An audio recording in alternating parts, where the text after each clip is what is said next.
Hello, we are at the Behaviour Centre today. I'm Sarah Hallsworth, the Equine Behaviour Manager. And I'm Claire Davenport, the Senior Team Leader. When Pansie arrived, she was so unbelievably stressed. Even just, being in a field, she was just pacing the fence line. She wouldn't eat. She was just showing lots and lots of stress behaviours, so we were obviously very, very concerned about her. So we knew straight away that, before we could do any behaviour modification, we needed to sort out her environment and just make her a happy horse. The first thing we did was think about giving her friends. She did have a friend with her, little Rory, but obviously he wasn't enough for her. He wasn't giving her enough sense of security. So we picked a small herd of horses and we did an integration. And it was the best thing we could have actually done for her because it completely changed her behaviour. So almost overnight she started to relax, she ceased the fence walking, we would see her grazing, interacting with the herd. And we would see her laying down and sleeping, which, absolutely amazing. Prior to coming to Redwings, we had heard that she had to be darted for any interventions. And it was very obvious that she found people, quite aversive. Once, like I said, we got her settled in the herd, that did change that slightly. So she was a little bit more interested in us, she used to interact with us a little bit more. And really our approach was just to go nice and slowly, nice and steady, be really patient with her, use lots of food rewards so that to create real positive associations with us and what we were doing.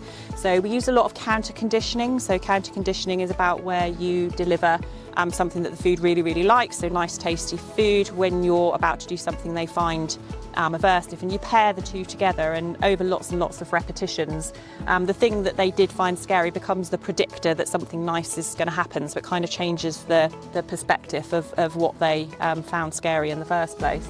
So we did this with the head collar, and very quickly, she was quite happy to have a head collar put on. And then Claire came in and did some sort of assessment on her legs, and she was actually really, really good. She was very happy with Claire going around picking out all 4 feet. So we decided that what we would do on our next farrier rotation is we would invite the farrier in.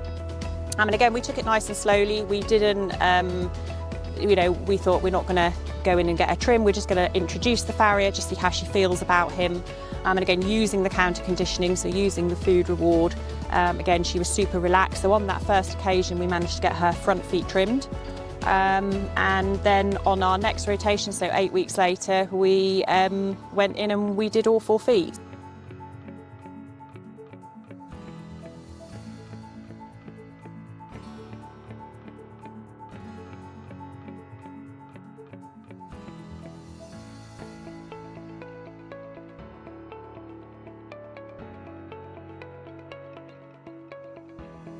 So she was actually, she turned around really, really quickly. So as far as we're concerned, her training is sort of over.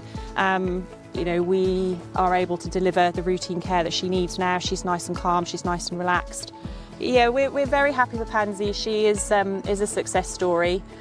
We didn't have to do, too much intervention with her. I think, always remembering that it's important to provide a horse with what they need in life, so food, friends and freedom. And I think that was really what was the missing link with her. And then just some nice, quiet, patient handling. And we're really happy and big success. Pansie now lives within the sanctuary, no longer under the care of our behaviour team. Thanks to gentle handling and training, she can now receive the routine care needed to keep her healthy and happy.